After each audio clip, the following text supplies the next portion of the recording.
These need to be washed by hand. Kelly threw a pile of clothes on the floor. And be quick about it! Hey, I'm Maya, and that bossy girl is Kelly. Although we live in the same house, we aren't siblings. You see, when I was just a baby, I was adopted by a loving old couple. They lived on a farm in the countryside. Their kids had grown up and left home, and they were both missing the lively energy that only a child could bring. One Sunday at church, they saw the priest raising a baby girl and offered to help. So that's how they ended up taking me home and bringing me up as their grandchild. They were the nicest people, and they showered me in nothing but love and kindness. I'm always more than grateful for them. We lived together happily until one day, when Grandpa was in the orchard, he collapsed. Sadly, he passed away. Grandma was never the same after that. She'd lost her soulmate.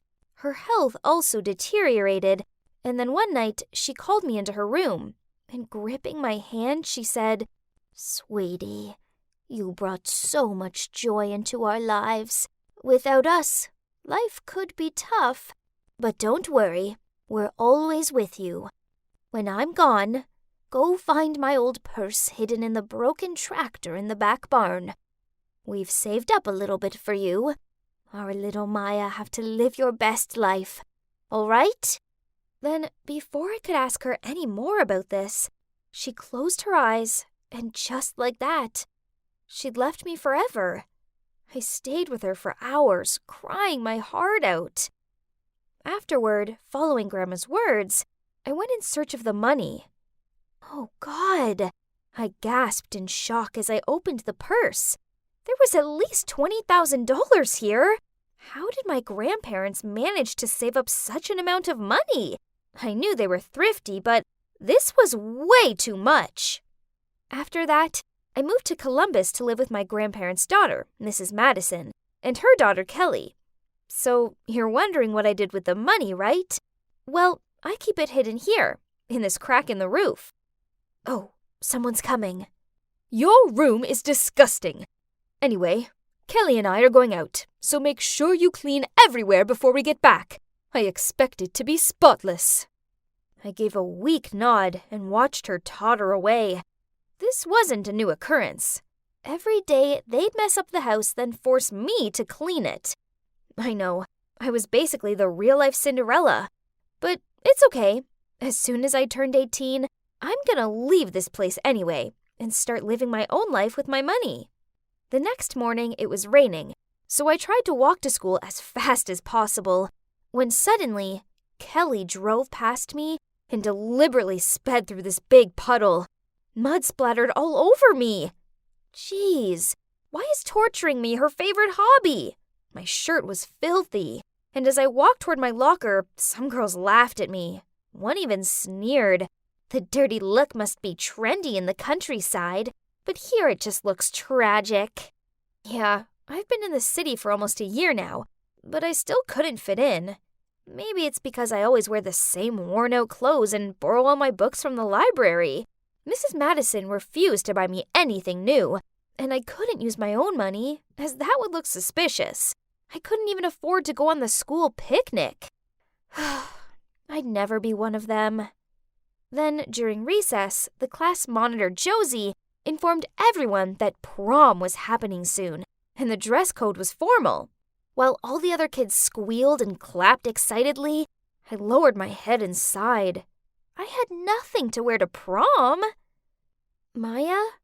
Hearing my name broke me from my thoughts, and I realized it was Josie, and standing around her were some of the nice girls from class.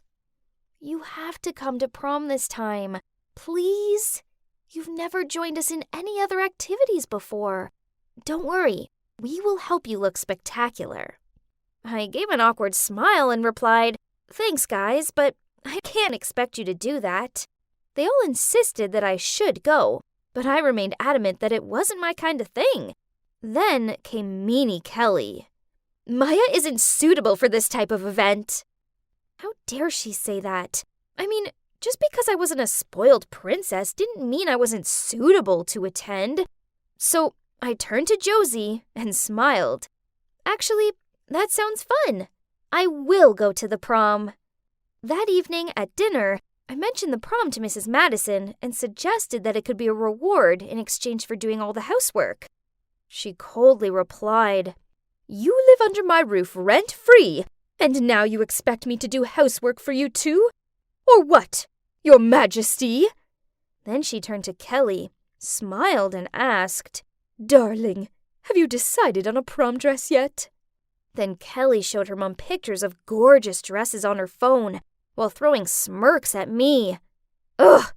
I couldn't sit around looking at Kelly's smug face anymore. This time, I definitely had to go to prom and be prettier than her. So that weekend, I went thrift store shopping with Josie, and after looking in about a dozen stores, Josie lifted up this really pretty blue gown. It had a tear down the side, but I knew I could easily sew that up and thrift flip it a little. I'd seen people do that on YouTube. The night of the prom, Josie did my hair and makeup, and I showed up in the dress. I felt like a real-life princess, and everyone was looking at me and giving me compliments, while Kelly stood there with her arms folded and a sulky look on her face. Then this boy called David walked over to me and started talking. Turns out, he was the new senior here. All the girls had their eyes on him, including Kelly, who walked over and tried offering him a drink, but he snubbed her and continued talking to me, leaving her standing there in silent anger before storming out of the prom. I had such a wonderful night with my new friends. I arrived home in a great mood and was happily singing to myself. But this instantly changed when I saw Kelly sitting there waiting for me. Such a thief! Now, don't tell me this fancy dress just fell down on you from the sky! Kelly shouted at me. I insisted that I hadn't stolen anything, so she dragged Mrs. Madison to the living room and asked her to check if she had lost any money recently. Mrs. Madison said no without thinking at first, but when she read Kelly's face, she started to fake complaining about some $100 bills missing from her purse, and the two started to jump on me. Ugh!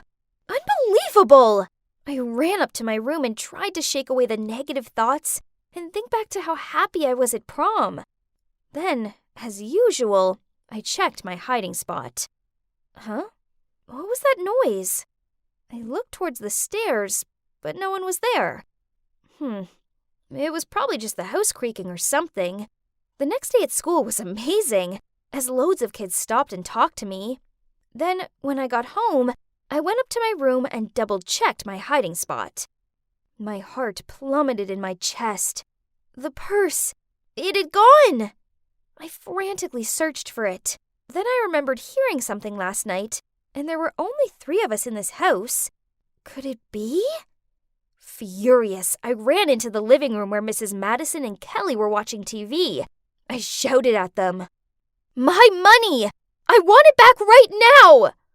In an unconcerned tone, Mrs. Madison replied, "What money? What are you talking about? Oh, I see. So you have your own money all along and have been keeping it for yourself?" Poof! What an ungrateful brat! Mom lets you live here even though you aren't actually family, and now you're accusing us of stealing? I knew they'd taken my money, but what could I do about it? I had no choice but to go back to my room and cried as I looked at old photos of me with my grandparents. The next day at school, I really wasn't in the mood for lessons. During recess, I was just staring out of the window in despair when I heard a cough, so I looked and saw David there. "Hey, Maya." He smiled at me. "Are you okay? You seem kinda down." "I'm fine." I gathered up my stuff and left. I know he was only being nice, but I wasn't feeling like small-talking right now. Then, after school, Kelly made me carry her heavy backpack home. I had no energy left to argue, so I glumly did as she asked. That's when David drove up alongside me and asked, "Hey, that looks heavy. Do you need a lift?" I nodded and got into his car while forcing a smile to thank him. He asked, "Maya, what's up? You can talk to me, you know. I'm a good listener. Promise." He's so sweet, and I instantly felt safe around him. We chatted a lot and started hanging out more and more after that. We took walks through the park and had lunch together. I found myself growing closer to him, but not in the way you might think.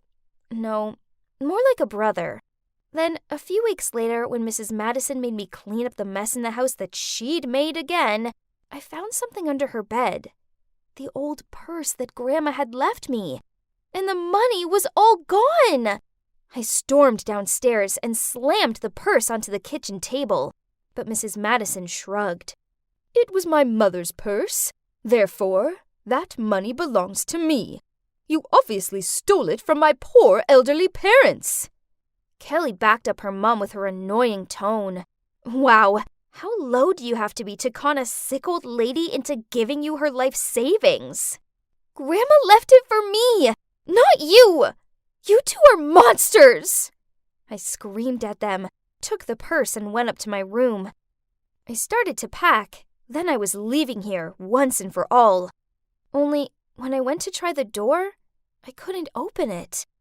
OMG, they'd locked me in! Worse still, in all the drama, I'd left my phone downstairs, so I couldn't even call David for help. The next day, Mrs. Madison let me out, but only on the condition that I did all the housework, and from now on, I wasn't allowed to go to school or anything like that. And if I broke this rule, she'd make sure I ended up in trouble for stealing the money. So, it is what it is. I had no choice. They've got me on a string. One afternoon, I was out front watering the flowers when Mrs. Madison shouted out from the living room. "No! Not the roses! Water the ones over there! You useless girl!" Then suddenly, I felt someone yank my arm. It's David. He was worried about my absence, so he came to check on me. "Maya, there's someone I want you to meet." Then he signaled me to follow him. I had no idea where David was taking me, but anything would be a way better option than listening to any more of Mrs. Harrison's nagging, so I got in his car. He took me to his house, and there was this man in there. I suppose it's David's dad, but then, with tear-filled eyes, the man blurted out, "Maya, it's you, my daughter. You're finally home." Huh? What? So, after I sat down and had a sip of water to brace myself for whatever was about to come, the two told me about how when I was a baby, my mom got sick and passed away. My dad struggled to look after me and my brother, so he gave me to a priest. Eventually, my dad managed to turn his life around, and knowing that I'd been adopted by the elderly couple, he started sending money to them to help them raise me. Then, when he came to find me, I wasn't there anymore. He found out that I was living with the daughter of an elderly couple in Columbus, so he moved to this city with the hope of finding me. It was such a coincidence that David ended up attending the same school as me. David said that the first time he saw me, he felt this strange bond right away, and how amazing that this gut feeling was right, as it soon became clear I was his long-lost sister. Wow, this was a lot to take in, but it was the greatest news ever! I left Mrs. Madison's house after that, of course, and moved in with my dad and brother. And for the first time since I'd lost my grandparents, I found myself feeling truly happy again. Now, you're probably wondering what became of Mrs. Madison and Kelly. Well, I was walking past their house the other day and saw a for sale sign in the yard. Turns out, Mrs. Madison had been spending money like water, and now was in debt, so she was having to sell the house. I don't want to gloat or anything, but I guess that's karma for— "Bye, Auntie." I waved to her. "I promise I'll be fine at home alone." "That's good. I'll be back soon, Bee." Then she left. That's my Auntie Anna. I was staying with her while my parents were on vacation. I was about to walk back into the living room when the doorbell rang, so I immediately ran to the door and looked through the peephole. Ah! It was Mom! I quickly opened the door and rushed out to hug her tightly. "Mommy! How come you're back so early?" Mom stroked my hair and softly said, "Oh, sweetie, I came to pick you up. How can I leave my little princess alone? Now, hurry up and pack your things." I gave a confused look. "But Auntie Anna's at the grocery store. Shouldn't we wait for her?" She shook her head. No, sweetie. I already called her. So we quickly packed my things, and Mom led me outside to a rather old car, which was completely different from our usual BMW. Mom, where's Dad? This isn't our car, I asked her. She knelt in front of me and, smiling, said, Daddy's waiting for us at the beach. It's going to be lots of fun. I jumped up and down excitedly. Yay! I couldn't wait to build sandcastles and splash in the sea. This was so cool. On the way, I must have fallen asleep, as when I opened my eyes, it was already dark outside. I got out of the car and looked around. Where was the ocean? All I saw was some small house in an unfamiliar neighborhood. Beatrice, this is our new home. Just you and me from now on. Mom's sudden words totally woke me up. Mom, why? What about Dad? I stammered. Listen, I'm sorry. I can't explain it to you at the moment. You're too young to understand. I had so many questions flying around my head, but looking at Mom's sad face, I knew I shouldn't ask her anymore. The next morning, I woke up excited and curious about our new beginning here. I opened the curtain and saw a group of kids my age playing across the street. So, without thinking, I rushed outside to join them. Hello, I'm Beach. Suddenly, my mom came out of nowhere, a frantic look on her face as she shouted, I've told you to stay inside! And pulled me back home. Everyone was gawping at us, including the man who lived across the street. It was so embarrassing. As soon as the door slammed shut, in a serious tone, she said, We just moved here. You shouldn't make friends with strangers that fast. And don't talk too much about yourself, okay? Mom had never minded me playing with other kids before, so why now? This didn't make any sense. After that, she only let me out of the house for school, and she always kept an eye on me, so that's why I couldn't make any friends here. I resented her so much. I was so lonely. One good thing about it was she didn't have any house rules, so I could spend all day watching cartoons while eating junk food, and she didn't mind at all. This was great, as before we moved here, Mom and Dad never let me do stuff like this. But eventually, I got sick of those junk foods. I felt kinda icky. I longed for Mom's special spaghetti with crab sauce, so I begged her to make it. At first, she refused, saying that she was very busy, so I kept on whining until she finally agreed. Later, I went to the kitchen for dinner, and the room was an utter chaos. Pots and pans everywhere. Mom looked messy too, as she passed me a plate of spaghetti and meatballs instead of her signature dish. Well, okay, it looked delicious anyway, so I took a full fork of it as Mom watched on. Poof! Water! I need water! Gosh, it's so salty. Mom quickly replaced my pasta plate with a box of fried chicken and said, Today I'm busy, so I was a bit distracted. Sorry, honey. Her awkwardness made me laugh. Nah, it's okay, Mom. Mom did seem really busy lately, as her phone was always buzzing. The calls even came late at night when I was asleep, so she always quietly went out to answer it. Guess it's hard being a single mom after all, so I tried to be more understanding. And just like that, time passed. Staying inside and having no friends became the norm for me. Still, I often sat by the window and stared longingly at the kids playing outside. Then one time, when I was doing this, Mom appeared and asked me if I wanted to go to the nearby amusement park. Wow, could there be anything better than this? I leaped up, clapped excitedly, then wrapped my arms around her. Honestly, the park was pretty small, and everything seemed kinda tired looking. But this didn't matter, as it was the best day I'd ever had. Mom never used to like rides or games, but today was different. She even got excited when she saw the beanbag throwing stall. She knocked the tins down in one go and won me this giant cuddly bunny. I've never seen her have fun like this before. My mom is so cool. Afterward, Mom left me sitting on a bench and she went off to get some ice cream. Suddenly, I saw her rushing back, and without ice creams. She pulled on my hand and in an urgent tone said, We need to go home. We're moving. So we packed up our things and left in a rush. I kept on asking Mom what was going on, but she dodged my questions. During the car journey, I heard her mutter to herself, "We're going somewhere new.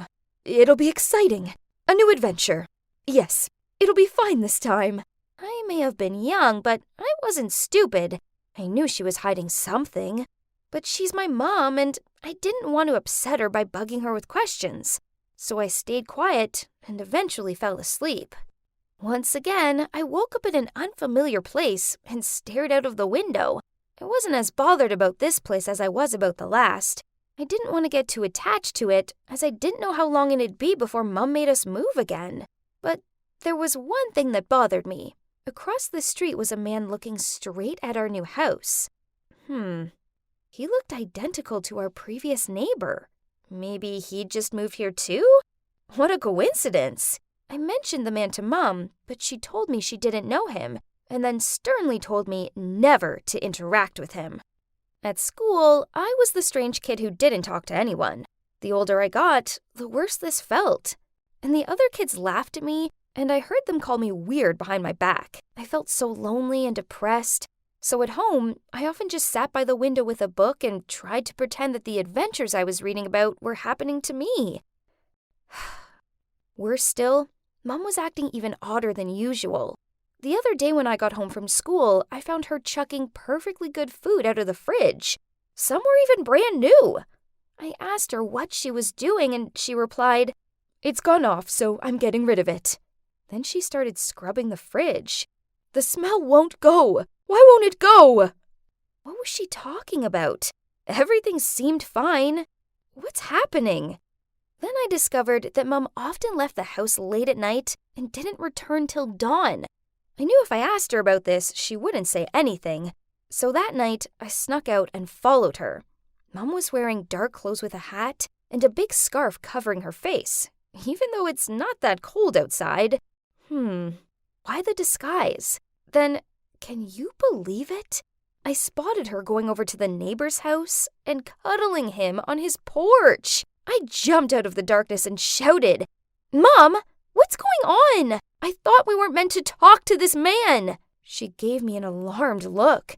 At that moment, Mom received a text. In a panicked voice, she said to me, "Beatrice, we have to go. Now! I'll explain everything later, I promise." Right after that, the mysterious man waved at us and told us to get in his car.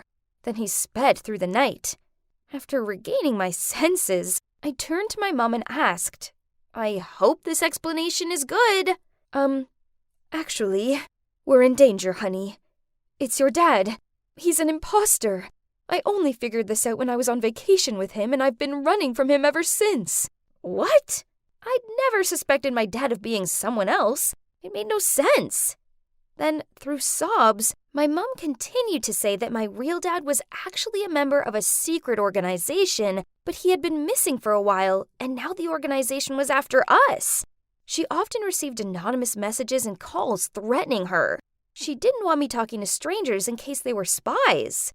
And those times when she threw all the food out was because she'd received texts threatening to poison the food in our house. She wiped her tears away, then said, "This is Joe.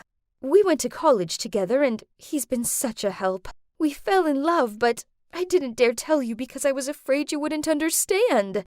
I looked at this Joe guy. I don't know. There was something off about him, but maybe I was just being paranoid. I mean, he had helped Mom out, right? What's that? Ever since I found out about the secret organization, I've been kinda jittery. What if they suddenly turn up and take me and my mom away? I know Mom's worried too, as she seemed so distant. I just want to make things better for us both. Then Christmas arrived. It was quite the special one, as for the first time since we went into hiding, we had guests. Well, one guest, Joe. We raised our glasses for a Merry Christmas, but instead of putting it down, my mom gulped it back in one go. "Mom, are you drinking tonight?" I asked skeptically. "Of course, my dear. It's Christmas. Let me tell you, I'm no less than a man when it comes to drinking." I chewed on my lip as I thought about this. Mom had an alcohol allergy, and at the most, she only had tiny sips. Suddenly, a thought came to mind. Maybe Dad wasn't the imposter after all. Maybe it had been Mom all along. She enjoyed the roller coaster rides, though to my recollection, Mom was afraid of heights. She couldn't cook. She now loved Joe, a strange man, and she could down alcohol without being ill. If this was true, then who could I trust now? Something wasn't right. I could feel it in my gut. So the next day, I secretly went to the cops instead of school as usual. Then I found out something crazy. Turns out, my real parents had been looking for me for over the past 6 years. OMG!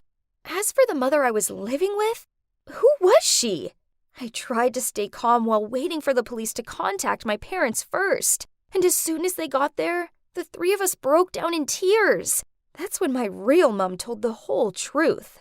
Actually, she had a twin sister called Linda. No one had ever known about Linda, as due to her debt problems, my grandpa rejected her and forbade her to ever show up in front of anyone in the family. But my mom couldn't disown her own twin, so she secretly gave her money. Then one time, Linda was asking for too much that Mom turned her down. Unexpectedly, she came and took me away to pressure my mom to send her more money.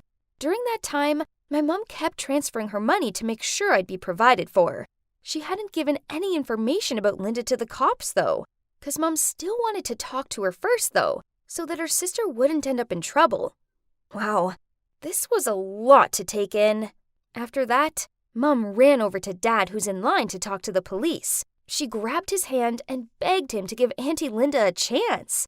As you see, I missed out on having a normal childhood because of my aunt, and what she did was wrong. But there's a part of me that will always care for her, as she raised me for all these years. And my heart urged me to say, Dad, I didn't want to turn her in either. My dad looked at me hesitantly, but in the end, he nodded in agreement. So we decided to deal with it ourselves without the intervention of the police.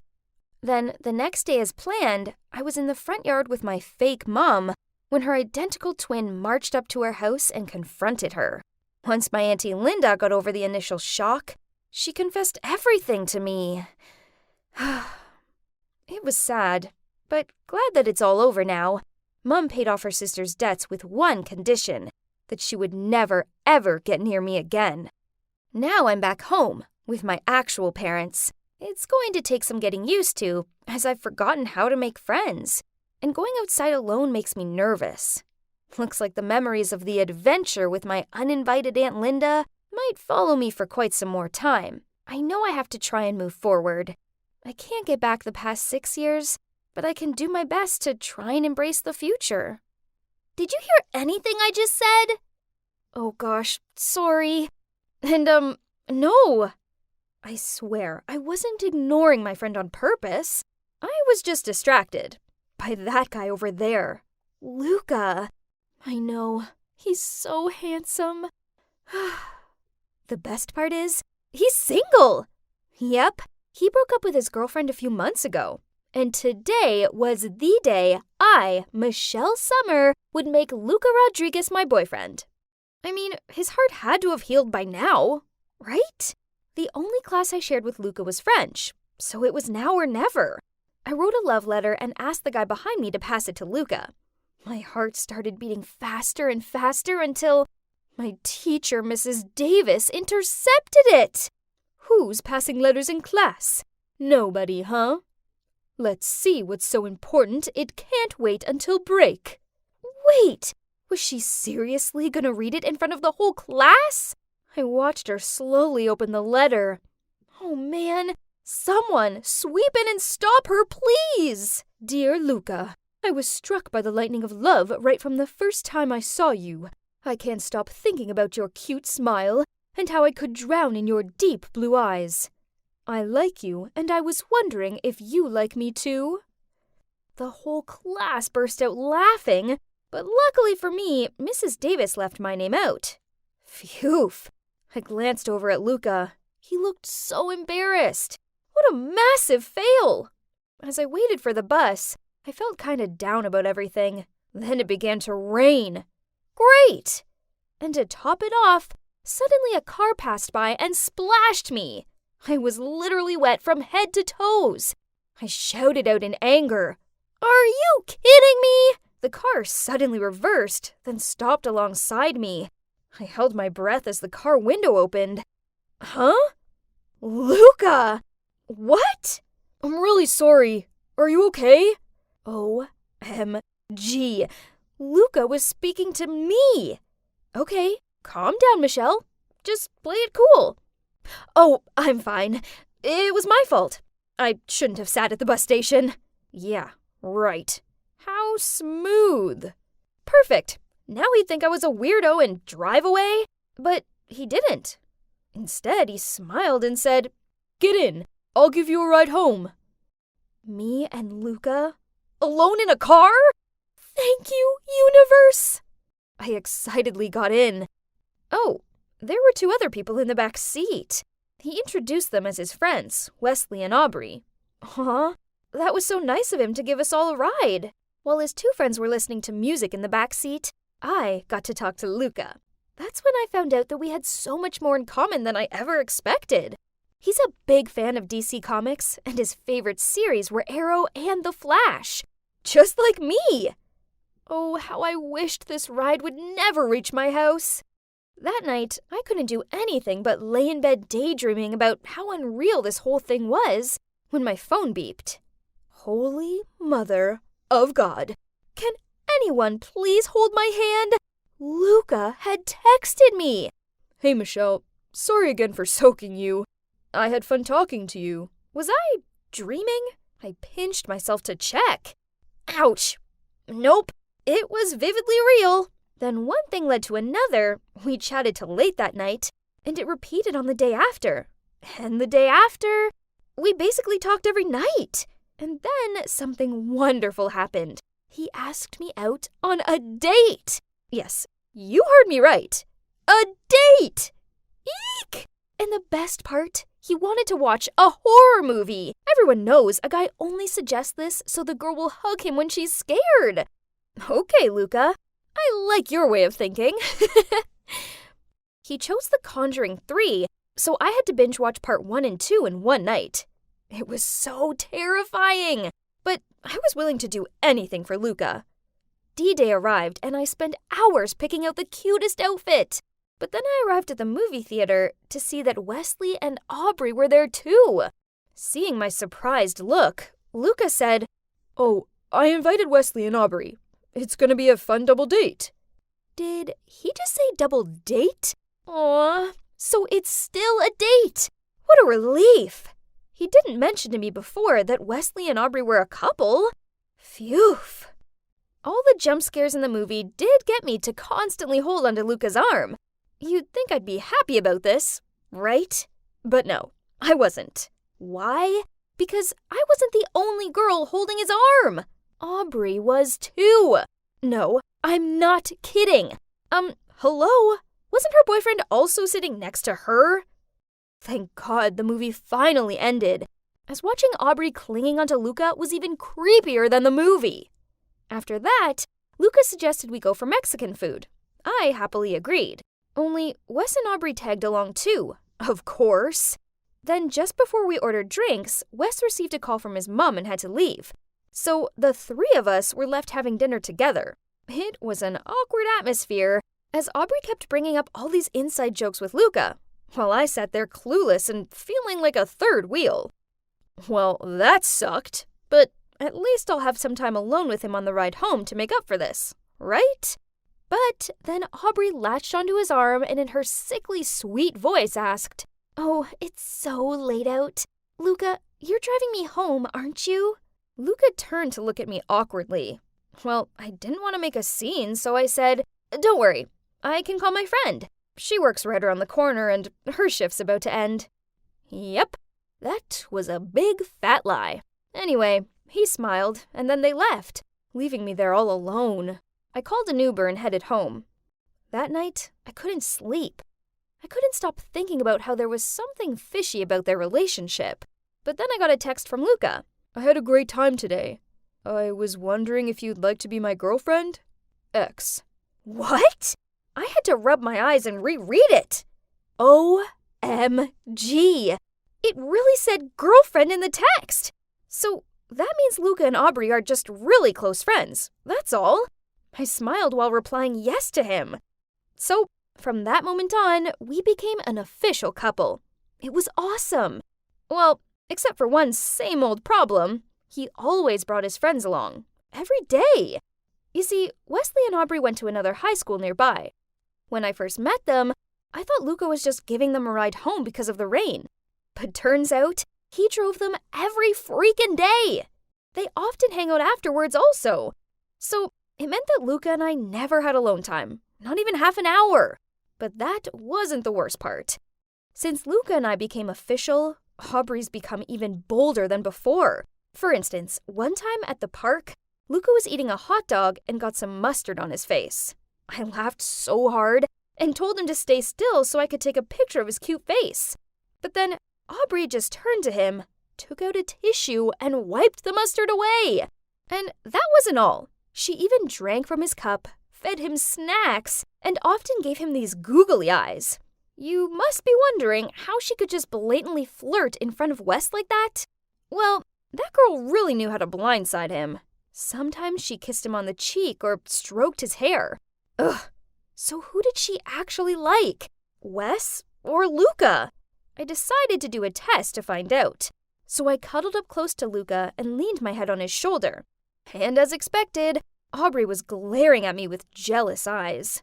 Then, as she twirled a strand of her hair around her finger, she asked him, Luca, Wes is busy this Friday and I can't miss my dance lesson.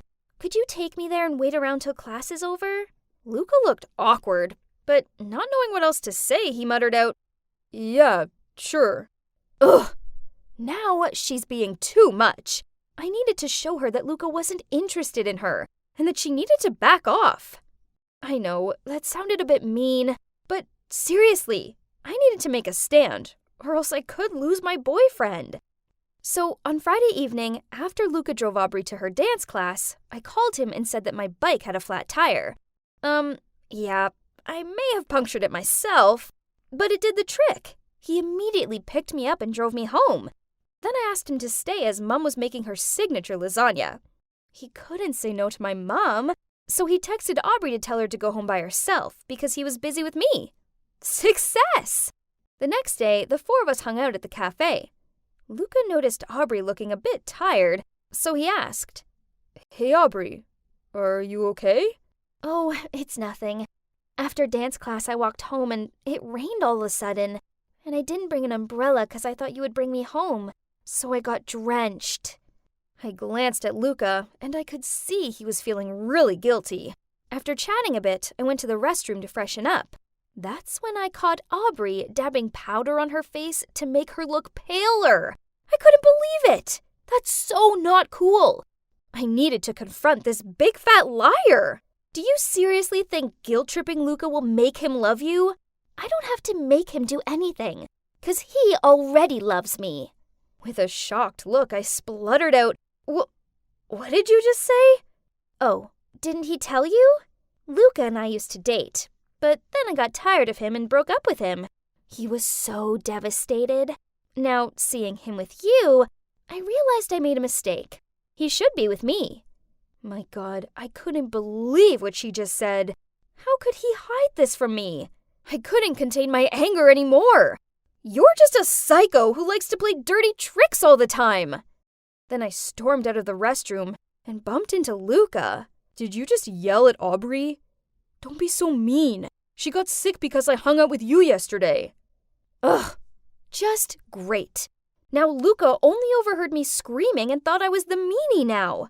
But then I realized Aubrey was right.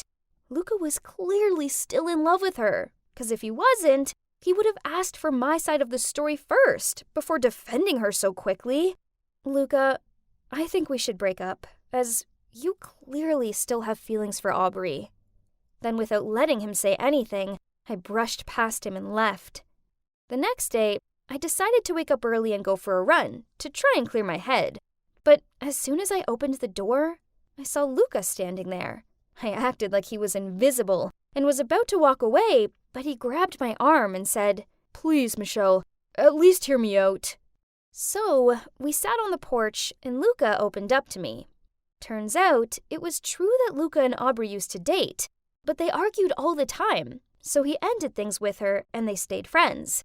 He didn't mention their past relationship to me because he thought it wasn't a big deal, as it's all over now. He said that after I broke up with him, he spoke to Aubrey to figure out what had happened between me and her. Then she confessed that she was still in love with him and was only dating Wesley so she could be around him. Luca rejected her, and she started crying, which caused her makeup to smudge. That's when he realized I was right about her faking being sick, and he made it clear that her sneaky behavior meant they couldn't be friends anymore. "Michelle, I'm sorry. I should have seen what she was doing and put you first. I promise it won't happen again." Poor Luca. I couldn't stand seeing him looking so gloomy. To be fair, all he did was just trying to be a good friend to Aubrey. He deserved another chance, right? So, smiling, I gave him a big hug. From that moment on, things between us were great again. Wesley eventually found out that Aubrey was only using him to get close to Luca, so he broke up with her. Our love story was surely a bumpy ride, but it was all worth it, because I truly love Luca. And I also love how he cares about his friends and wants to spend time with them. So I only asked him for some alone time every Friday. Talking of Fridays, I can't wait for this one, as Wesley told me that Luca's prepared something special for me. Eek! I'm so excited! Sorry guys, but you won't know what it is, as my story has to end here. Maybe next time. This? Or this one? Ugh, this is such an impossible decision. It's my senior year, so I wanted this last prom to be the most memorable. I wonder which guy will ask me to prom first. Adam's cute, but he's so hot and cold with me. Then there's Devin, the school's hottest swimmer. Oh, and I also heard rumors that Ethan, the most popular jock in school, was planning to ask me to prom at the next baseball game. My buzzing phone broke me from my thoughts. It was a message from my friend Donna saying, "Phoebe, have you seen the news? Lockdown starts tomorrow!"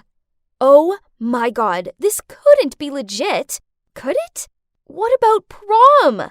Then I received another message from the prom committee. "Due to the current rule changes, unfortunately, prom's been cancelled." No! Unbelievable! My prom! It was another message. Jeez, I was getting sick of them. I hoped it would be Donna telling me this was all a joke and prom wasn't cancelled, but no. I glanced at it and saw a text message from Jacob, a classmate I never spoke to. That's weird. Curious, I opened the message.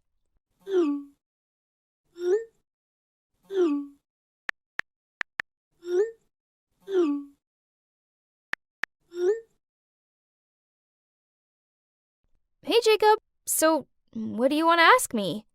"Hi, and, can you help me model for a moment? I'm applying for the Art Institute in Chicago, and the application deadline is tomorrow.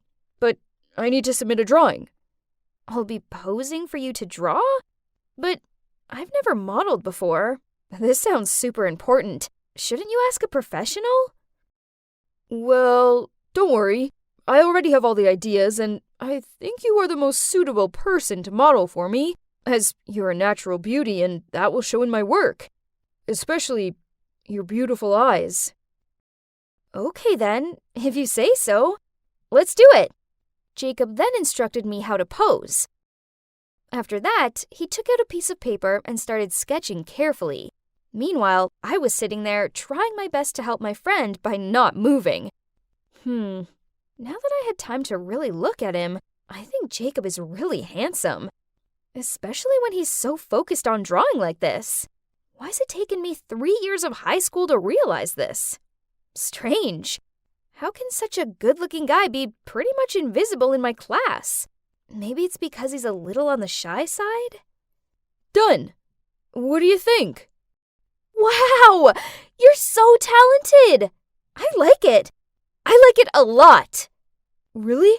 When can we meet again? I'll give you this drawing. Oh, I thought you were gonna send it with your college application. Give me a sec. Just like that, he disappeared from the screen without even answering my question. After a while, Jacob returned with a picture frame in his hand. Then he put the picture he'd just drawn of me in it and hung it up in his room. In the meantime, I'll hang it here, so it's safe and, well, I get to, see you every day. Why did he say it like that? He's totally making me blush by now. What about your college application? Actually, I submitted them already. So, you tricked me? I'm sorry, it's not like that. Actually, I wanted to ask you something else, but because I'm really nervous, I ended up blurting out that I wanted you to model for me instead. So what exactly do you want to ask me? If you don't talk, I'll hang up. Wait! I know it's canceled and all, but I don't want to spend the rest of my life not knowing your answer. So, if I asked you to go to prom with me, would you say yes? I don't know. Only when I receive an official invitation will I consider it. I was giggling to myself at this point. Our class's shyest guy was being so genuine. But then he took a deep breath and said boldly, Phoebe, will you come to prom with me? Aw, I have to admit, I was really touched by Jacob's invitation. So I replied, yes! Dinner's ready, hun. Oh, that's my mom calling. I gotta go. Yeah, you go eat. Thank you. I've received the answer I needed anyway. I gave him my cutest smile and then ended the video call. Swoon? My heart was fluttering. After that moment, I couldn't stop imagining how great it'd be. Only if we weren't stuck in this stupid lockdown, Jacob would have escorted me to prom and, oh my, imagine how perfect we would look together. Such a pity. Now all I could do was just think about him all day. A few days passed, only Jacob hadn't contacted me. Not once. This made me antsy. I was constantly checking my phone. Then there were times I was so close to texting him first. But for what reason, though?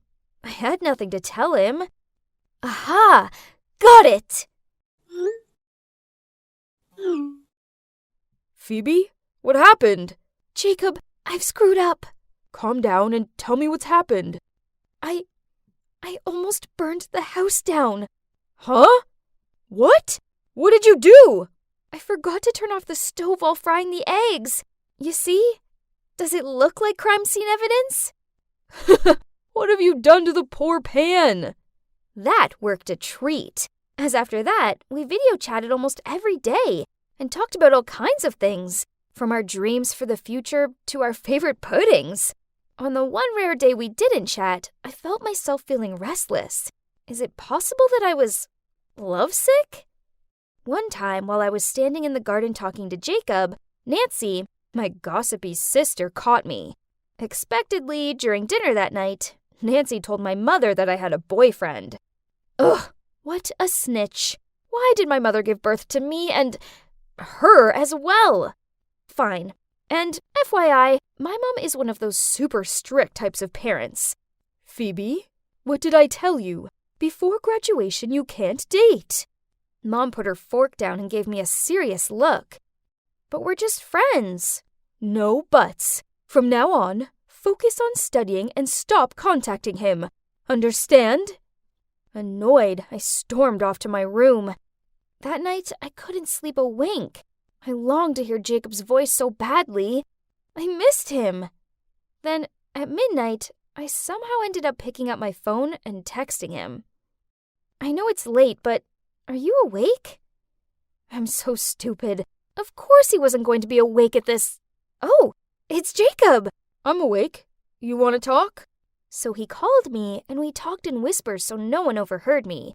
I told Jacob about the argument with my mom. He advised me not to be angry with her because she just cared about me. Then he said, On your birthday this year, I'll come over and prove to your parents that you've chosen the right person. Choose the right person? What do you mean? I mean, will you be my girlfriend? I was still feeling somewhat confused when he suddenly started singing.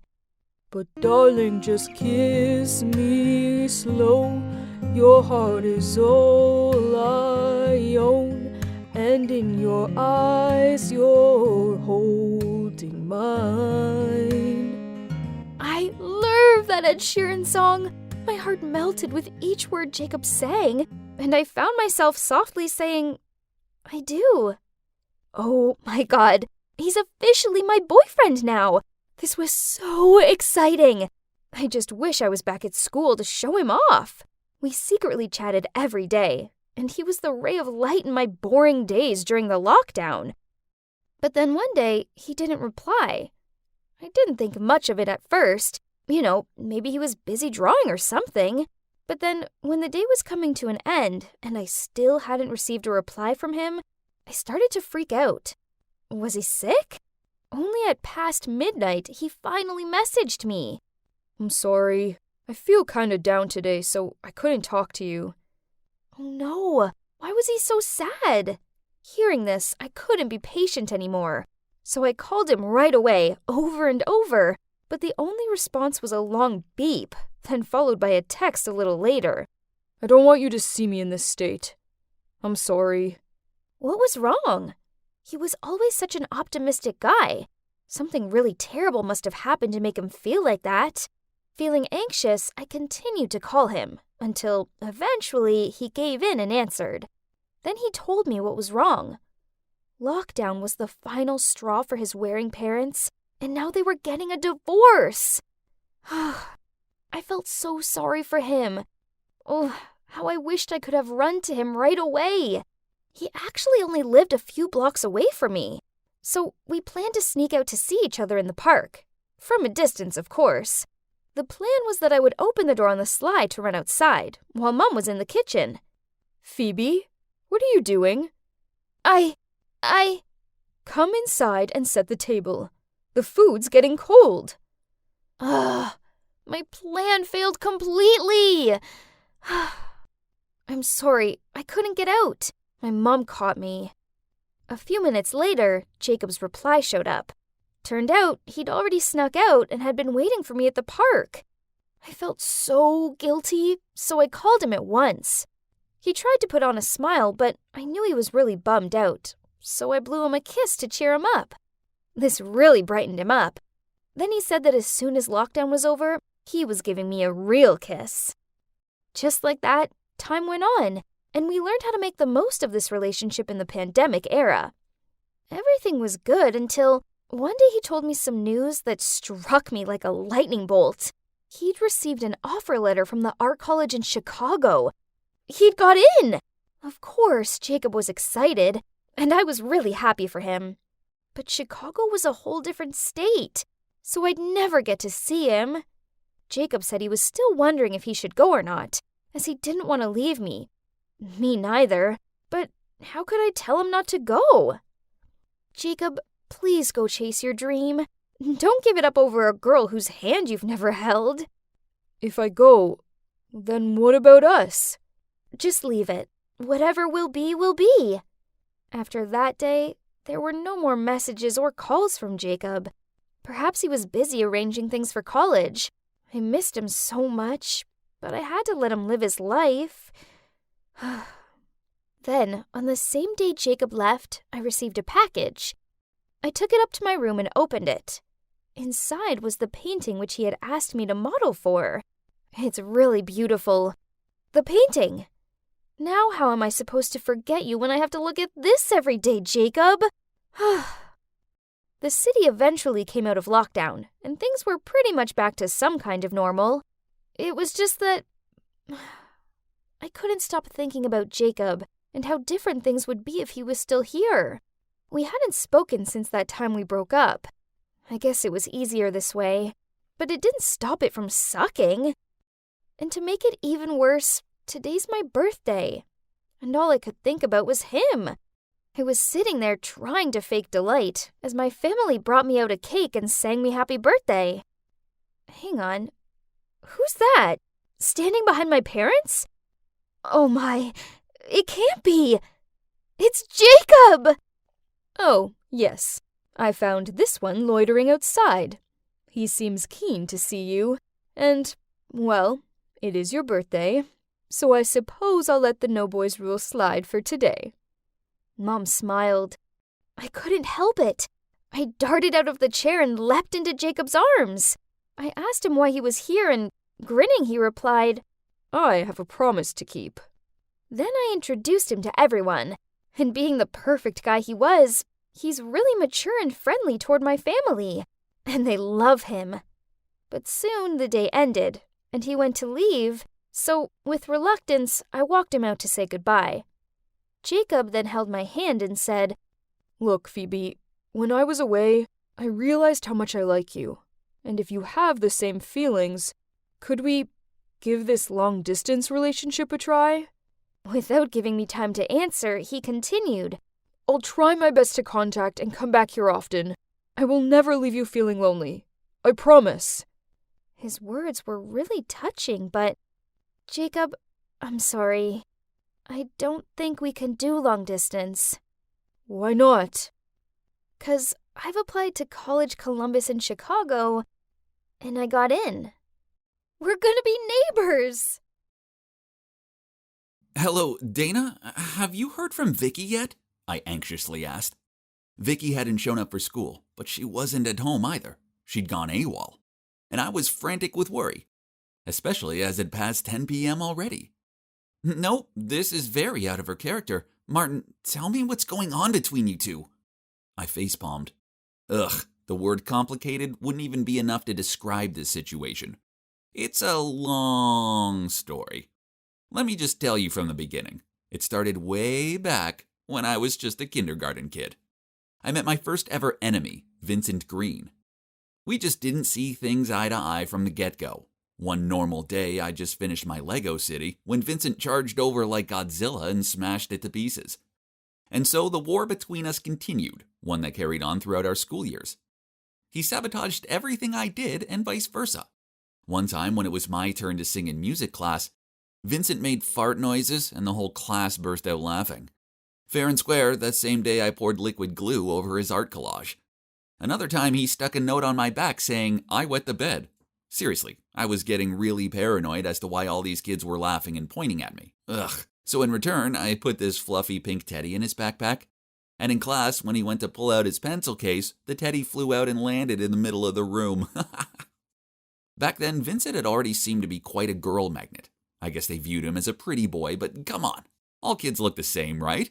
So I started going around telling everyone, Vincent only wants to play with the girls. Ew, gross. 5 years later, and our feud was still ripe. Vincent was great at studying, and baseball too. He was the PE teacher's favorite. And I know this sounds stupid, but that being flocked by girl thing was no longer gross. It was like a medal of honor. I tried so hard to be better than Vincent in everything. I was also one of the top students. I joined the soccer team. And I also had girls surrounding me. Still, that was not enough. Not until Vincent accepted his defeat. But then middle school started, and guess what? Vincent wasn't there. Finally, I was free of him. Now I could stay on top, flirt with girls, and become basketball captain without him trying to sabotage me. All eyes were on me, and it was fantastic. Although there was a small part of me that missed the competitiveness. Then on another day, like every other day in high school, I was walking along the corridor and noticed that all the girls were getting in a frenzy about something. What's going on? I asked my best friend Tyler when I arrived at my locker. Not sure. It's probably the new boy or something. Girls are squealing all over the place. I didn't feel good about this. And then, just like in those slow-mo Korean drama scenes, the new boy ambled along the hall charmingly smiling, one hand holding a baseball bat, the other air-shooting girls. My face was slowly getting hot, eyes goggled at the new boy. Yes, it was Vincent. He slid past me, sneered and winked. What a lousy jerk. That was definitely another declaration of war. A few days later, I saw Vincent everywhere, applying for class president, competing for the baseball team captain position, and flirting with pretty much every girl in school. Ugh, he was like a bad rash that wouldn't go away. To make it worse, his grades from previous schools somehow ended up published online, which made everyone go giddy for him. Ugh, Vincent Green, you just wait for it. However, he would have to probably wait forever, because I was ready to give up all the competitive intentions the moment I met Vicky. It was at lunchtime. I was having lunch with Tyler in the school garden when Dana, Tyler's girlfriend, came over. Behind her was an angel. I was stunned, mouth wide open. My half-eaten sandwich even fell from my hand.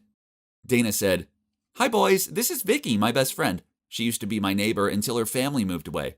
But she's just transferred back here now." Vicky gave us both a friendly smile. I, of course, took that chance and befriended her right away. Soon, Vicky and I started hanging out. When I was with her, it felt like everyone else had been muted. She was this ray of light in the darkness. She was perfect for me. Smart, beautiful, exquisite. And she was the only girl in school who didn't go all fluttery around Vincent. Actually, she hadn't so much as mentioned him once. I invited her over to my house, and my parents liked her so much they asked her to stay for dinner. Afterward, Vicky suggested watching a movie. The time whizzed past, and soon it was 10 p.m., and she had to leave. Let me take you home," I insisted. But she told me her brother was already on his way. So I led her down to the living room to wait. The doorbell rang. I went to answer to find Vincent standing there. We both froze and glared at each other. What on earth was he doing here? That's when Vicky walked over to him and said, "Let's go." Then she turned to me and kissed me on the cheek. Aw, sweet. But I couldn't think about this right now. Why was my mortal enemy at my front door? Vincent grunted, "Vicky, what's going on here?" I also snarled, "Yeah, Vicky, what's he doing here?" Despite the death stares we were giving each other, she just shrugged. "Oh, Vinny, this is my boyfriend Martin. Martin, this is Vincent, my brother." Brother? My wonderful and perfect girlfriend is Vincent Green's sister? No. Yo, you're dating this loser? Vincent pointed a shaking finger at me. You are really that jerk's sister? I was trembling even more, while Vicky seemed unbothered as she walked toward the car. Vincent immediately growled at me. "Stay away from my sister," before he quickly chased after her. I stood there deadly still, a horrified look on my face. I probably resembled some sort of gargoyle. No way. How could an amazing girl like Vicky be related to that jerk? The next day, Vicky texted me to meet her at the cafe. "We need to talk." Uh-oh, no man ever wants to hear those words. Talk about a bad omen. But we were meant to be going on a double date with Tyler and Dana tonight, weren't we? I entered the cafe to see Vicky sitting there, looking all sulky with her arms folded. Oh no, this didn't look good. Before I even had a chance to sit down, she blurted out, "Martin, why have you never told me about your arch enemy? Do you have any idea how big of a fight Vincent and I had last night?" I sat there open-mouthed. Truth was, since meeting Vicky, I no longer cared about Vincent or our war. I only wanted to focus on Vicky. She made me so happy. I explained this to her, and she replied, "Vincent still hates you. He's forbidden me from meeting you again. Of course, I'm not listening to him, but I want you to both solve this dumb feud." "There is nothing to solve. He started this back when we were just little kids. He's a grade A jerk."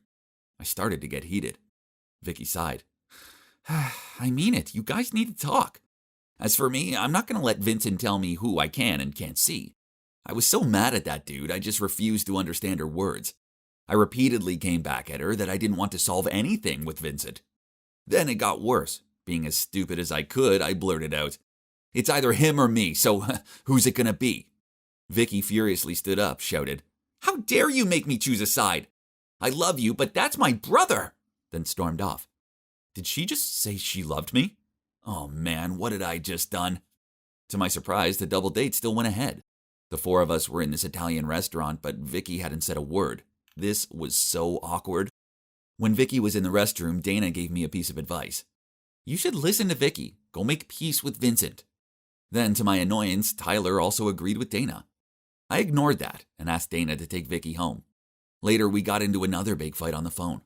I couldn't understand why she kept telling me to reconcile with that idiot. Just because she didn't want to stand between two rivals? Furiously, I said, "I hate your brother.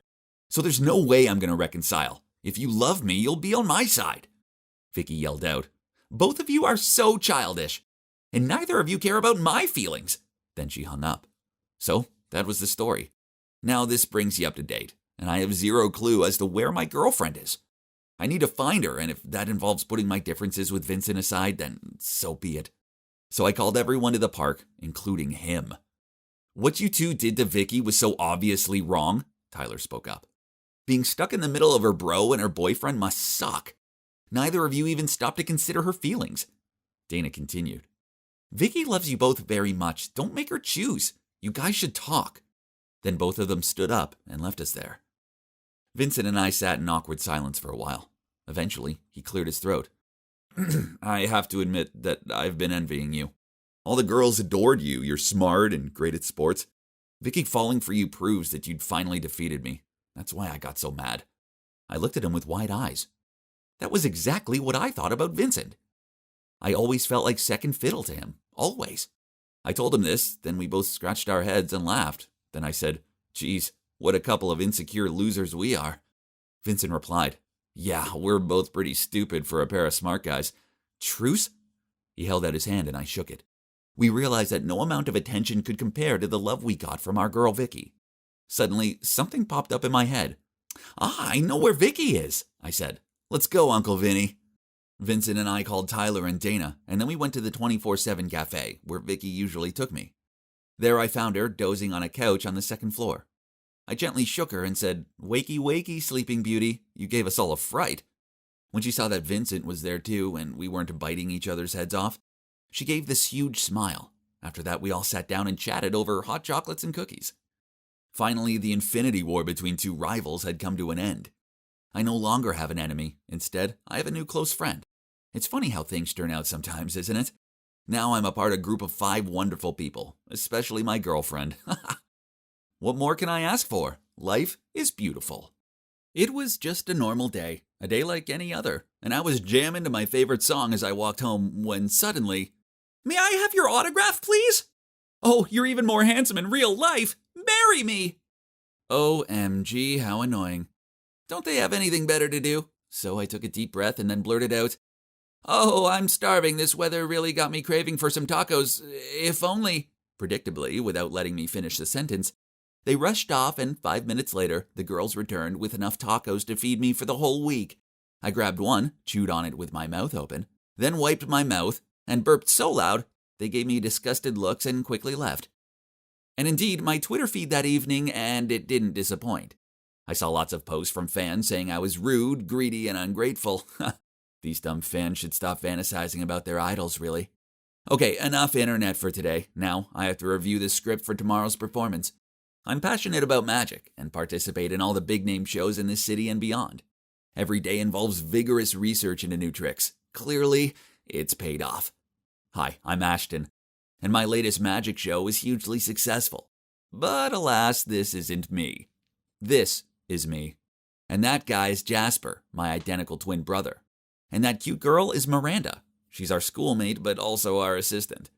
She's the real wind of change to our shows, as well as being the most adorable girl I've ever seen. But I've never had the courage to tell her that. We did a great job today, especially you, Ashton. The script was incredible, and the audience adored it. I don't know how I can ever thank you guys enough. I've learned so much, and I'm having lots of fun working with you both. This was my opportunity to tell Miranda how I feel. I opened my mouth to speak, but then a smiling Jasper came up alongside her, touched her shoulder, and said, and you too, sweetie. You're so talented and charming, the audience thinks you're amazing, as do I.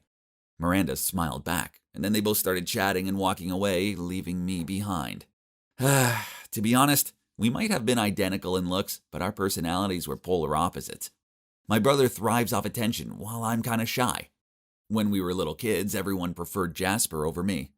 It didn't matter that our mom dressed us in the same clothes. People always swarmed around Jasper and called him handsome, bright, and smart. But me, well, I may as well have been invisible.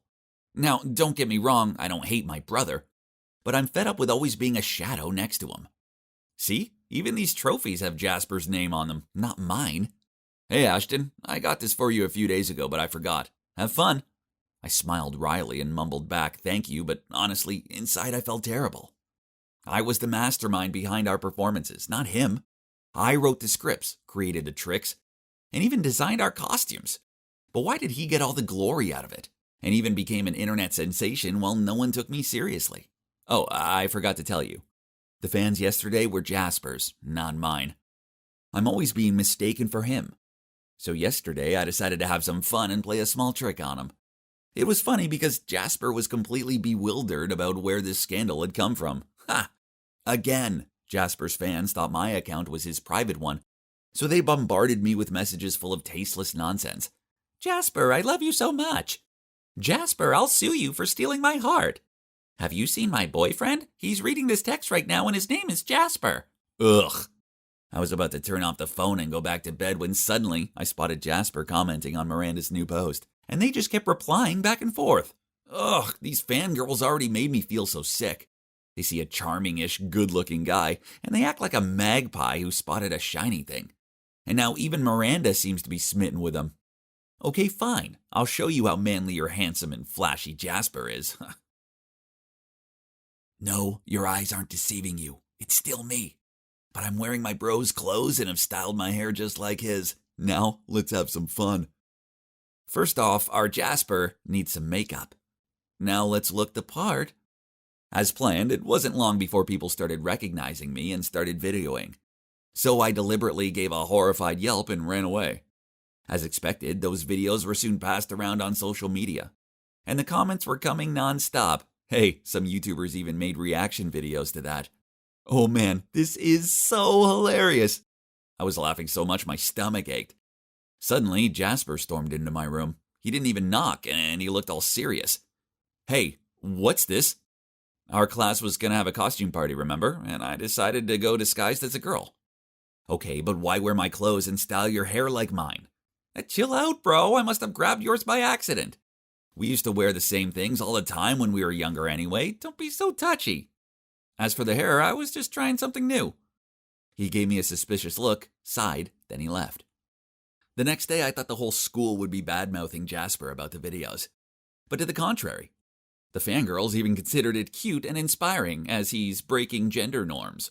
I'm speechless. Whatever. Their reactions didn't matter. The only important thing was what my muse Miranda thought about all this. Nice dress. Can I borrow it sometime? Oh, that was the preparation for the upcoming costume party, LOL. Ooh, no, I mean, it's cute though. Gosh, my plan's now officially a massive fail. I stayed there watching them for a bit, and she just kept on playing with her hair as she gave my brother these gooey-eyed looks. Ugh. Then, to annoy me even further, right in that afternoon, Mr. Wainwright, our principal, came into class, stopped in front of Jasper's desk, and asked him, Jasper, will you please do me the honor of performing on behalf of the school at the town hall launch event next week? Jasper immediately accepted the invitation, and the principal thanked him, then left. What about me? He didn't so much as look my way. You know, I'm the one who creates the content and everything. Jasper's just the one who acts following my script. This is so frustrating. All this unfairness wouldn't have happened if I didn't have glossophobia. Yeah, public speaking scares me out of my wits. So I could just sit there, fist clenched, feeling my anger grow. This sucks. I was backstage with Jasper going over the show itinerary when Jasper blurted out, I want to make a small change. I want to confess my feelings toward Miranda at the end of the show. He pointed to the stage and continued, I'm going to hang a box of flower petals on the ceiling, and during the applause, you'll pull the strings and whoosh! The flower petals will fall down on us as I confess. How's that? Romantic, huh? I was dumbfounded, but still managed to utter, yeah, that sounds good. But my heart was suffocated. There's no way I can let that happen. So I came up with a plan. Since I was the one who's in charge of the props. That day I secretly replaced the box of flower petals at the end of the rope with a bucket of dirty water instead. Didn't that sound much more fun?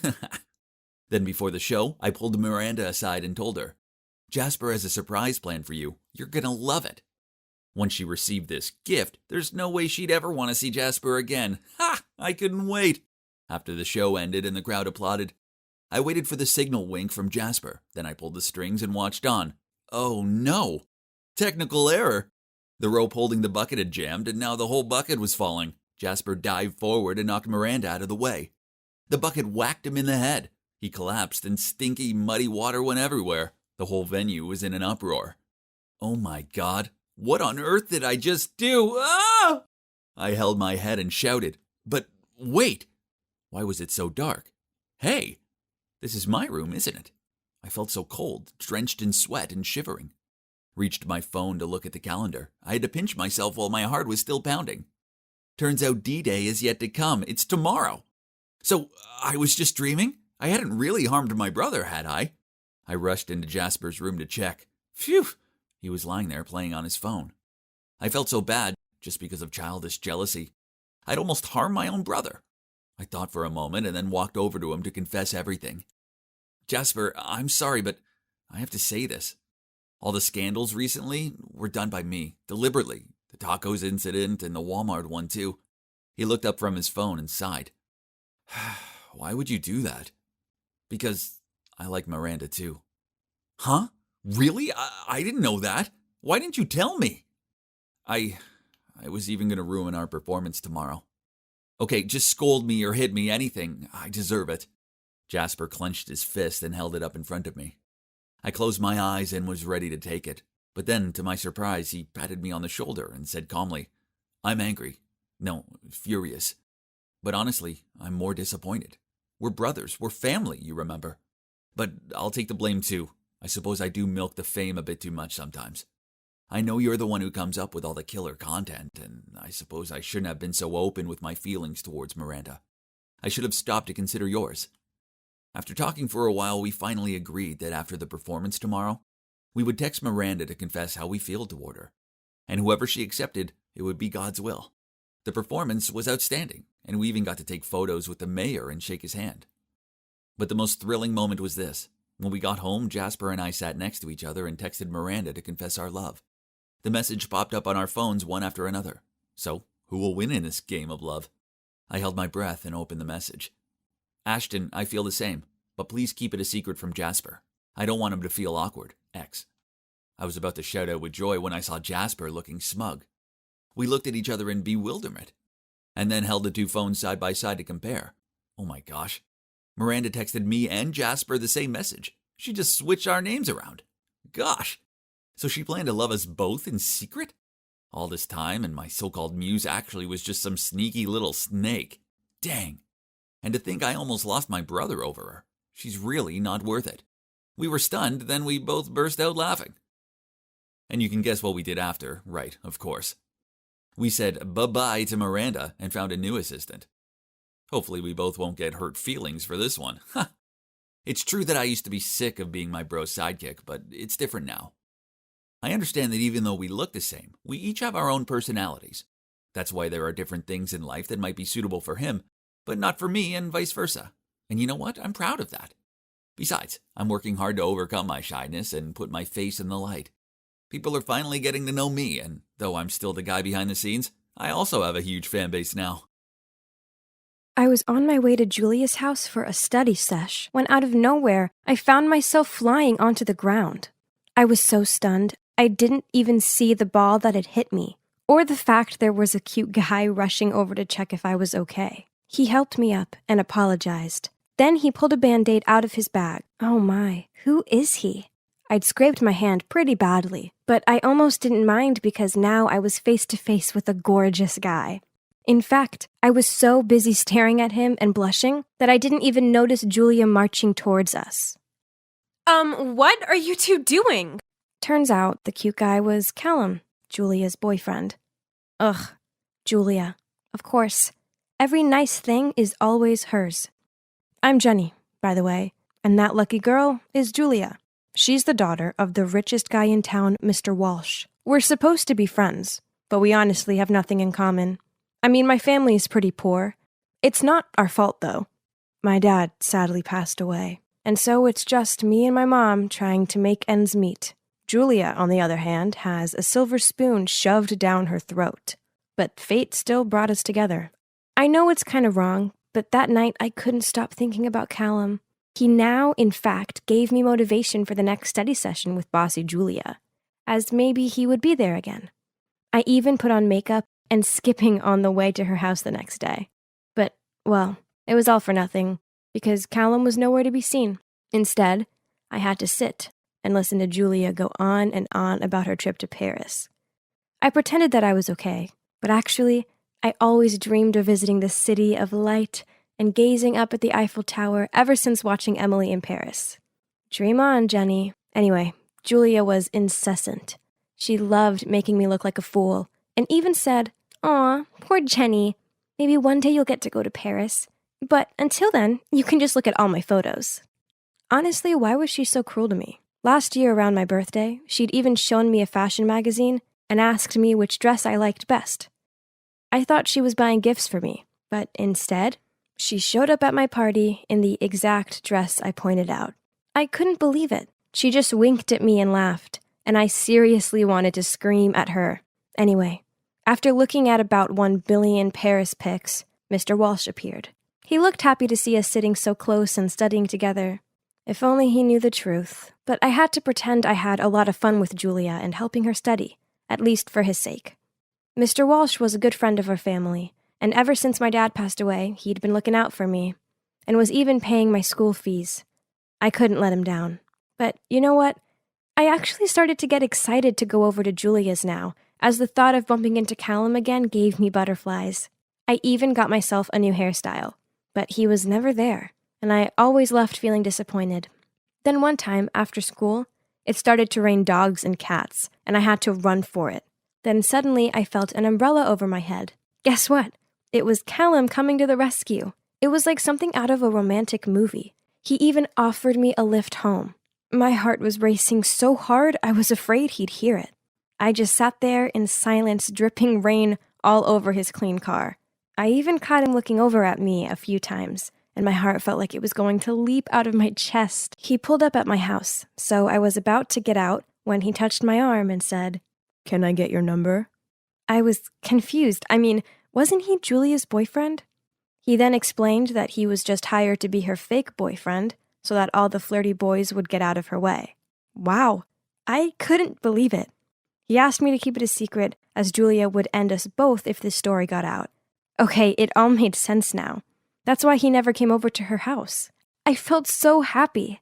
Over the next few days, Callum and I chatted a lot on the phone, and then eventually he asked me out on a date. We went to the fun fair, and right away he held my hand. It made me feel so special, and I never wanted him to let go. We were having so much fun. Then a familiar voice pierced the air. "Well, well, well. Isn't that my dear friend, Jenny?" I felt dread rush through my whole body. We turned around, and there was Julia and her girl gang all standing there with their arms crossed. Callum dropped my hand and rushed to Julia's side. It was all her, babe. You gotta see the messages she sent. She's been flirting with me for weeks. It's pathetic. Whoa, was he for real? A second ago he was about to lean in for a kiss, and now he was bad-mouthing me? How could he be so two-faced? I tried to explain to Julia, but she wouldn't listen. She just called me a traitor in front of everyone, and told all her friends to lock up their boyfriends in case I try it on with one of theirs next. I was devastated. Everyone was staring at me and judging me. Ugh, if only I could vanish into thin air right now. And as I was thinking about where I could escape to, a guy appeared, grabbed my wrist, and pulled me away. It was Stefan, the guy who lived across the road from me. I didn't understand why he helped me, but I was so grateful that he did. He walked me home and tried to cheer me up by saying how his mom used to love our bakery so much, and that the carrot cake my mom made was his mom's fave. This made me smile, thinking back on all those happy times in our family bakery. When my dad had died, we'd had to sell it to pay off some debt, and life had become quite difficult. Luckily, Mr. Walsh was helping out, but after what just happened with Julia, I wasn't sure I'd be able to face him. The next day at school, everyone was staring at me. I couldn't even find a place to sit at lunch. What had I done? I'd ruined everything. And then it got worse. My phone beeped. It was Mr. Walsh. He said he was so disappointed in me and that I no longer needed to come and tutor his daughter. I wanted to cry, and at the same time I felt so much relief. But then I read on and he said, "I'm sorry, but I can't keep my promise anymore. I'll continue to subsidize your school fees, but you'll have to figure something out for college. Good luck."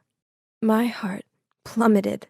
Not only had I been shunned by everyone at school and backstabbed by Callum, but now the door to college was being slammed in my face too. What would I do? My life was over. I felt so sick. I just walked out of the canteen and went home. I didn't dare go to school over the next few days. I was miserable. And just when I'd given up all hope, there was a knock at my door. It was Callum. What was he doing here? He said he was sorry for what had happened and that he missed me so much. Then he asked me if I'd be interested in being his secret girlfriend. What in the world? I was so angry, I wanted to slam the door in his face. But he was fast enough to catch my hand, which took me aback. At that exact moment, Stefan happened to walk past. Seeing me standing there with Callum, his face changed and he immediately walked away. Oh, no. I definitely couldn't let him misunderstand anything about me anymore. He's the only friend I had left. I yanked my arm away from Callum and chased after Stefan. I finally caught up with him and blurted out how I'd been feeling like the whole world was against me and that I didn't know what to do. He told me to calm down, then we went to sit on a bench in the park, as he let me confide everything in him. By the time I finished talking, I was on the verge of tears. Then he said, "Listen, Jenny, you're better than this. Don't dim to fit in with those people at your school. Good people will see you for the real you. You're strong, and you can get through anything. I know you can." He was right. I was better than this. I didn't need to sink as low as Julia and her friends, and I certainly didn't need to rely on Mr. Walsh's money. I'd figure this out by myself, like I always did. So I applied for a part-time job at a coffee shop. Earning my own money felt so good. Suddenly I felt free, and I knew everything was going to be okay. But then one day when I was working, Julia and her gang came in. They still weren't over what happened, and in front of everyone, they brought up what I'd done to humiliate me, and they even recorded it, and I couldn't stop shaking. This was too much. That's when I threw a cup of coffee all over Julia and ran out of there. Julia shouted after me that she was going to tell my mom everything I'd done. Without a doubt, Julia really did it. She even sent my mom photos of me and Callum at the fair. And well, my mom didn't take it well. I rushed home to try and explain after Mom yelled at me over the phone. But then I couldn't find Mom anywhere. I called her phone and a man answered. He said my mom was in a hospital after she fainted? Oh dear good God! I got to the hospital immediately and found out that she had collapsed from shock. But thankfully she was okay. She had to stay in the rest of the day to be monitored. So I went to get us both a cup of coffee. That's when I saw him. Callum. He was in the ward next door sitting with some girl. I almost dropped the coffee out of shock. They looked close. I waited until he'd left, and then I went to ask the girl if Callum was her boyfriend. Well, turns out they'd been dating for 2 years already. So he was triple cheating? The girl deserved to know the truth, so I took a deep breath and told her everything. She was so upset. We decided to get our own back. So the girl called Callum and asked him to come back. As soon as he arrived, we confronted him and got the truth once and for all. He was never Julia's real boyfriend. In fact, here's the shocking part. He was hired by Julia to pretend to date me and ruin my life. Apparently she was jealous of how much attention her dad gave me since my dad had died, and that her dad constantly compared her to me.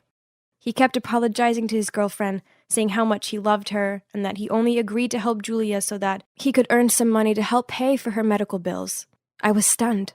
Callum was so apologetic and said he'd come clean about everything. He posted it on the school forum to clear my name, and to everyone to see the ugly truth about Julia. And of course, when Mr. Walsh saw it, he made her come and apologize to me. And he also apologized himself and offered to pay my college fees again. Do you think I accepted his offer? Of course not. I was standing on my own feet now, and there was no going back.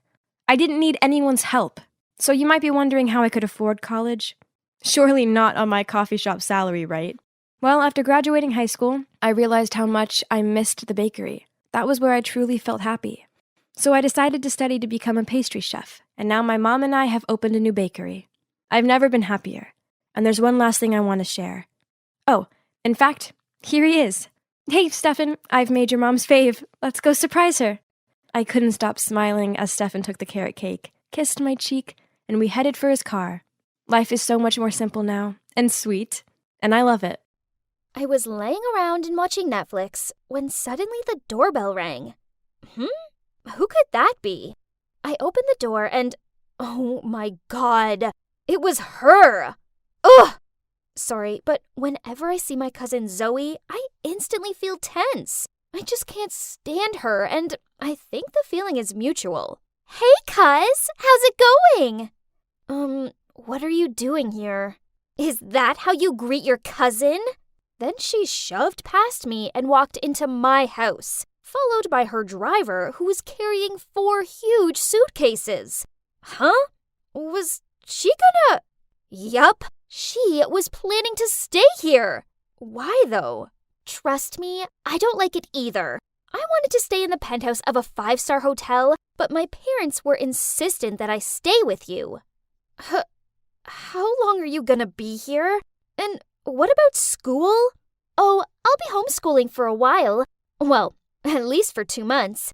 We're renovating the entire mansion, so it could take longer. I mean, you know how enormous my house is. And we're also hiring this world-class interior designer all the way from France. Ugh, classic Zoe. She never misses an opportunity to brag. And now I'm stuck with her for months. Ugh, why did my parents agree that she could stay? Well, easy for them to say, as they were jet-setting across the world, so they didn't have to put up with her. The next day, some strange noise woke me up.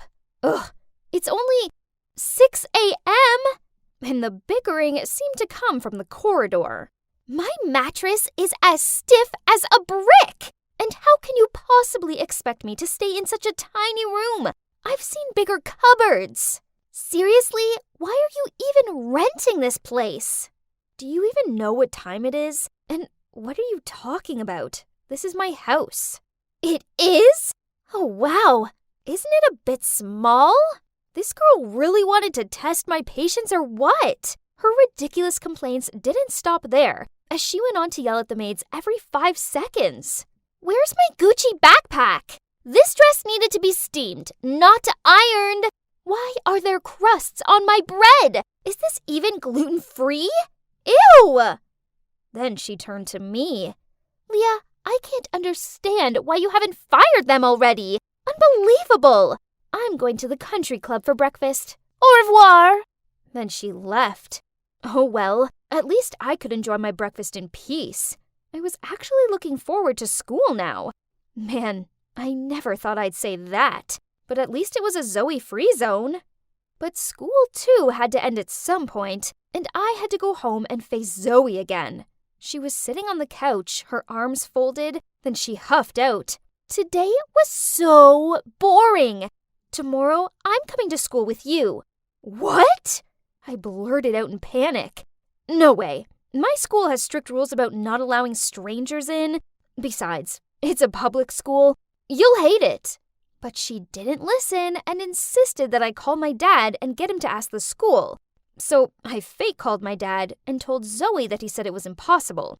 She immediately phoned her father. Then 30 minutes later, she told me it was done. Turns out he called the principal and just made a generous donation to the school. And voila, Zoe got accepted. Oh well, that's one of the benefits of having a rich and powerful dad. My God, I couldn't believe it. Now there was no way to avoid Zoe. We would be seeing each other all day long. But maybe when she saw how popular I was, she'd get jealous and leave. But as soon as we entered the hallway, all eyes were on Zoe. They looked at her like a Hollywood star or something. Ugh, those traitors! Zoe spent all day bragging to her new fans. She sure liked the attention because what she did next was so crazy, I thought I was gonna faint. She phoned up her father and told him she wanted to transfer to my school permanently. Oh no, I gotta tell Susan this awful news ASAP. Only my bestie could understand what I was going through right now. She told me not to be worried, as Zoe seemed fake and people would soon figure her out, and even reassured me that I was prettier. Aw, Susan, you're the best. Then I suddenly got a text from Zoe. Emergency! Take me to the salon after school. I just chipped a nail. What? So now I'm her chauffeur? Suddenly, Susan piped in. I'll take her if you want. OMG, this girl was a lifesaver. So it was settled. Susan drove Zoe to the beauty salon after school, while I could relax at home and enjoy my Zoe free time. A few hours later, Zoe returned with this frosty look on her face. What was up with her? So, How was the salon? Did you have fun with Susan? But she blanked me. Whatever, I didn't care. The next morning, I was using my hair curler. What's wrong with it? I couldn't open the clamp. Oh my God, I started to smell something burning. My hair! Help! I grabbed some scissors and snipped it off. My God, no way could I go to school like this. So I called my teacher and faked that I was ill, then made an emergency appointment with my hair salon. While I was walking back to my room to get dressed, I glanced in Zoe's room, and there it was. The weapon that brutally killed my hair. A big bottle of glue was lying on her table. Ugh! Don't think I will let you get away with this. Over breakfast, I tried to act normal by wearing a hoodie and telling Zoe I was skipping school today as I had a cold. Then she left, and right on cue, I heard a deafening scream. Her hand was stuck to the car door. I'd taken her glue and poured it all over the car door handle. Karma feels so good. The best part was that people were walking by, so she pretended she was posing next to it. Hilarious! Thank God, after spending half a day in the salon, my hair was finally saved. I arrived home thinking I could relax from all that Zoe stress when I suddenly heard her voice outside. School was already over? Great! But wait, was she speaking to someone? I peeked out of the window, and I couldn't believe my eyes! It was Kyle! My Kyle! Then he leaned in and kissed her on the cheek! So, okay, he wasn't actually mine yet, but still, how dare she? Then Susan texted me, saying, Leah, I'm so sorry. I slipped my tongue, so now Zoe knows that you like Kyle. As soon as Zoe entered the house, I blocked her way and yelled, So, you and Kyle, what on earth? Duh, it's obvious. We're a couple. How dare you? Why not? I'm the most popular girl in the school now, not you. Maybe you should ask Mommy and Daddy to transfer you to another school again. Remember what happened at our last school? Then she shoved past me. Ugh! How dare she bring that up? What happened at my last school was horrible and traumatic. It's time to show her who's the boss around here. This is my school. No way am I going to let her get ahead of me. The next day at school, there was a huge announcement. The beauty pageant Miss Teen was being held in 2 weeks. Some kids shouted out, Zoe, you need to apply. The win is yours for sure. And Zoe was just standing there, pretending to be all shy and everything. Ugh, why would they think Zoe was suitable for Miss Teen? Someone needed to show them who's truly worthy. How about you and I compete? And let's see who actually deserves to be Miss Teen. Okay, why not? Then I walked toward her and whispered in her ear, And if you lose, you have to break up with Kyle. Deal? What? That's ridiculous!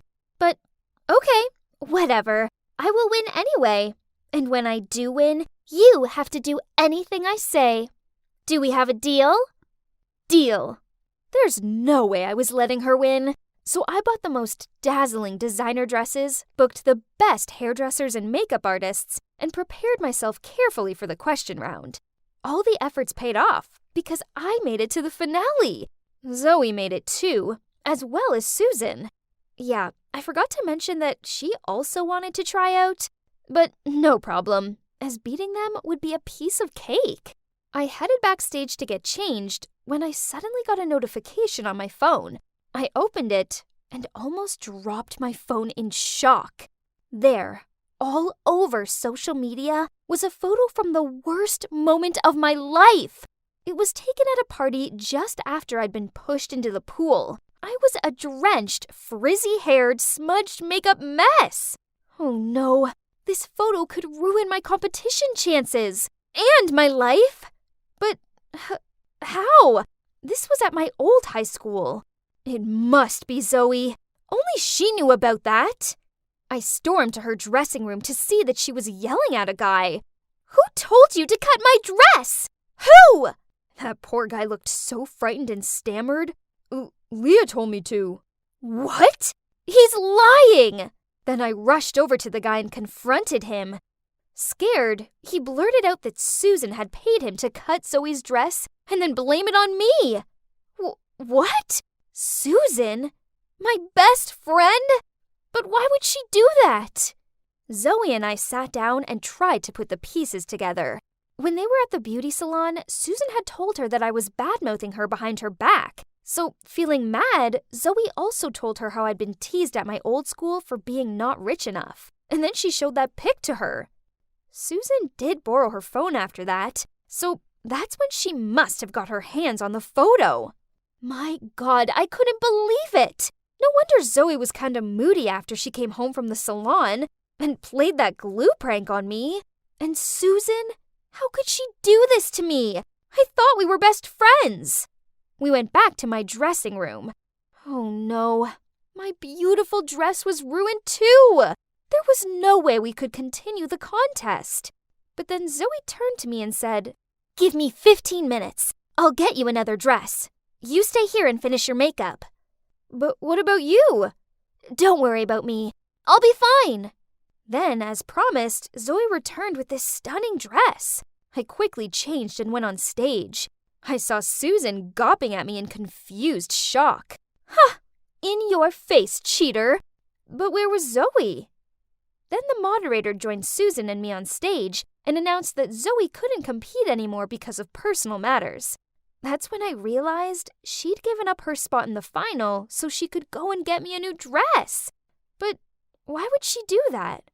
My questions would have to wait as the final round began. Susan was up first. After her, I nervously walked to the center of the stage. The audience went quiet as the judge read the question.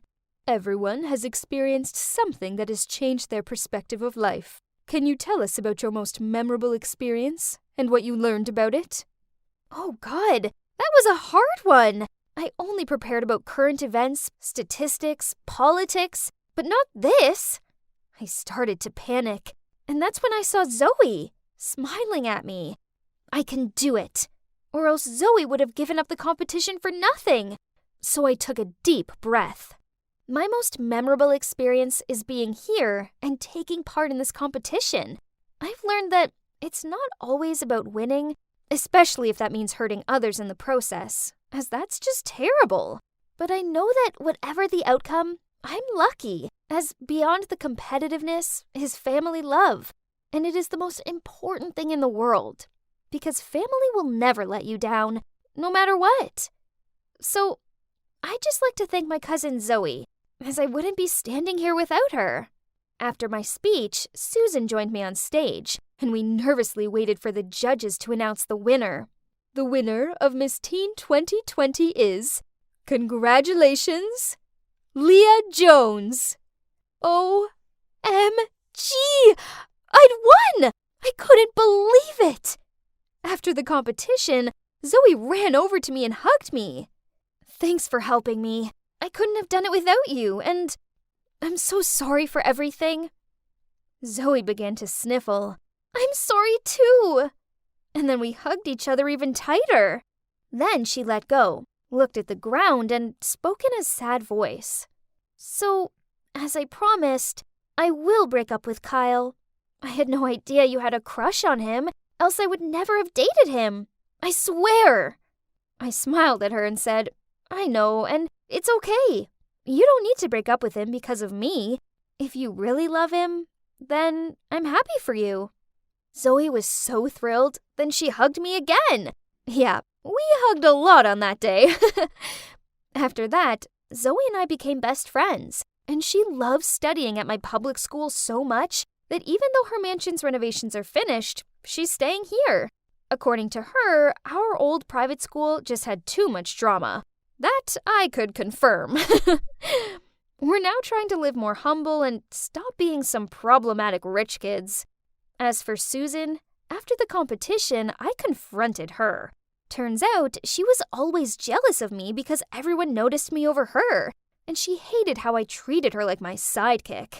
That's why she came up with the plan to make Zoe and me fight against each other so that she could win Miss Teen and finally get the attention she desperately wanted. I felt a little bit bad for her.